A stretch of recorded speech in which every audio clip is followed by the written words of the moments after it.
We've just gone into a space that is just brutally competitive, and literally in 5 years have just come in and steamrolled everybody. Hey guys, Sabri Subi here, and today I'm actually shooting in our brand new Melbourne headquarters. And really I just want to make this video just to give you a little bit of a tour of our new offices, and also just to tell you, I guess, the reasoning behind investing a huge amount of resources into actually a physical office and building out a team. I have been kind of out there, boots on the ground, going and looking properties for about the last 14 months. And in that time, I've inspected over 34 different offices to kind of find the perfect office for our team. What day is it today? Moving day. Now you might be thinking like, shit, Sabri, that's like a lot of time, like you could have been focusing on other things.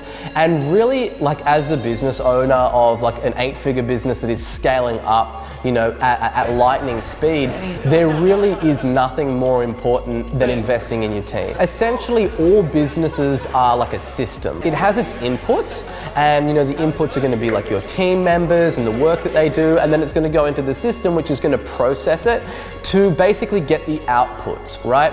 And the way that we're rewarded really out there in the marketplace is taking a big problem, putting it through a system that processes it to deliver your clients a result. For me, it was one of those things where it's like, no, I don't want to be like in a co-working environment. That's like first order thinking. That's like a very easy, quick solution where I could have gone out there and just rented a floor at a co-working space, and I could have solved this problem that's taken me 14 months to solve. Hard decisions, easy life, and easy decisions, hard life. So for either I was just going to go out there and make the easy decisions of going to get a co-working space, or even choosing like a subpar work environment for my team, that's going to be the easiest decision and the quickest thing as like, immediate fix to the problem. But the long term, that's not going to be there. That's not going to be giving me the best processing of those inputs and going to get me the best result. All right, so let me take you inside our new headquarters and give you a tour. So you'll notice here we've got lots of natural light coming in. We've got plants, we've got our big King Kong logo up here on the wall. And because we're like warehousey, we've got lots of polished concrete, but I also wanted to bring like that nature in and have like, the wood elements. This is our little meeting room here, and we've got the signs and all the tribal shit going on here to match in with our whole brand. We've got one meeting room here.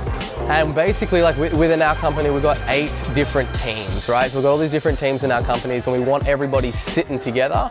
So people talk about like, open working spaces aren't good, and they're not good for productivity. Like, in my opinion, all that stuff is bullshit, because like, if I wasn't going to be building a big team, then, or even if I was going to be a big team, but I wanted them in separate offices, I would just build a remote team. Do you know what I mean? But something magic happens when you get people together. And it's like idea sex. Do you know what I mean? Like, you get all these smart people, they're bouncing ideas off each other.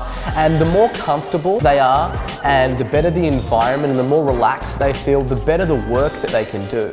And the better the work that they can do, the better the processing of those inputs are, and the better the result is. So that's what we're really big on. And in terms of productivity, we have, deep work that's implemented across the entire company, where we just shut out all blocks of time where people aren't allowed to speak to each other.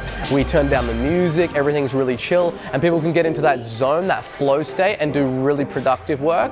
But then the other times, they all get to collaborate with everyone else on their team, and that's where the best ideas happen. Like the biggest companies like, Google Ads and whatnot, they were all kind of started in the cafeteria, or ideas that just happened to come about. They weren't planned initiatives, right? And then what you can see in the background here is we've got this cool little breakout areas and little lounge sections where people can kind of have informal sessions. I'll take you over here, we can check this out. So as I said, we've got like lots of different teams in the company, so we really want to be able to like encourage people just to have very informal sessions where they can sit down here, break out, talk strategy, go over whatever they need to do without kind of having like these formal meeting rooms all the time. We've got one meeting room here. We've got what we call the war room here, where we get everybody in, all hands on deck, and we can run through everything. And you'll notice that, like, I guess in these offices, we've got like lots of little areas that people can kind of break away from the rest of the team and sit down and talk strategy, talk about what they're working on, what they're doing, and can collaborate with people. That's like what it's all about, is bringing people together, right? But we've also got a live dashboard that shows all of our stats live. It pulls in all the data, it's all integrated. We have radical transparency inside our company, so everyone can see everything. There's nothing really hidden. And here we've got Millionaire Row. We've got all the clients that we've turned into millionaires. And we're gonna be filling this whole wall up very soon. We've got a bunch more coming up on these. Then this is what I call the engine room. This is the sales team over here. We're going to be building this thing out even further. Let me take you downstairs to the breakout area and show you like where we go to blow off some steam, and you know, when things are getting intense and you want to get a little bit of time away. So here we are, we call this the forest floor. We're downstairs here.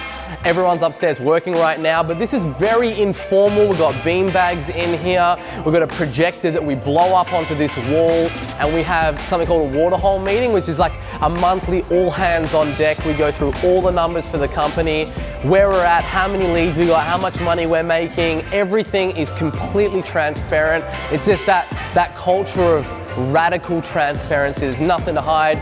We've got table tennis tables here.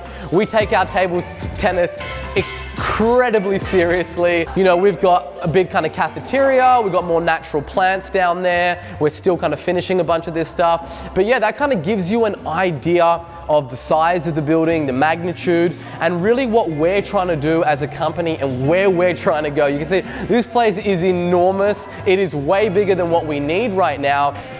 You want to get a space that's big because you will eventually fill it. Like, as big as the place, if you rent a small place, you're going to fill it. And if you rent a big place, you're also going to fill it. So it's just one of those things, you got to bite the bullet, pony up, and, you know, really just go big or go home, because at the end of the day, if you're going to commit your time, your energy, and your resources into an enterprise, into a business, in building a business, I can tell you right now that the problems and the bushfires and all the things that happen in running a business is no different from when you're doing 1 million to when you're doing 10 million plus. It's the same thing. So if you're going to do that, you may as well go big, right? You may as well go for those big audacious goals. It's going to light your soul on fire and get going. And in order to do that, you are going to have to build a team. Nothing great has ever been built by just one person. You need a team. So thank you, seriously. Me being able to build like this high performance team of just complete superstars is one of the things that I'm the most proud of.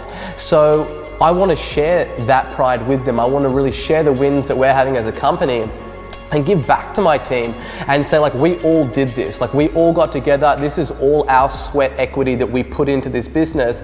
You know, this is a lot bigger than what we need of an office right now. We'll be able to fit probably about 130 to 140 people inside these offices.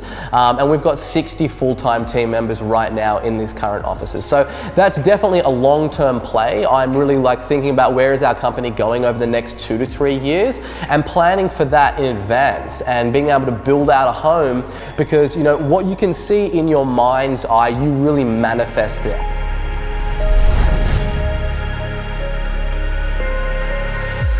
This is something that I have always visualized very viscerally, of just walking into a working environment and having all of my team on the one floor, all of us together to just feel that energy. And it's something that I have just dreamed about ever since I started my business. If you want to attract top talent, you need to create an environment that's really going to attract those kind of people. This is an investment. It will fuel your business growth like you would never ever believe, because as you scale a business up and you get off the tools and you start becoming a manager of people, you want to make sure that those inputs, those people that are coming into your business, have the best working environment possible. And your sales are going to be directly correlated to that as a business. When your business is at the stage where you've got enough revenue in the bank where you can go and get a nice place, or you can get a small place and make it really nice and really homely for your team, go ahead and do that, because it will pay you dividends far into the future.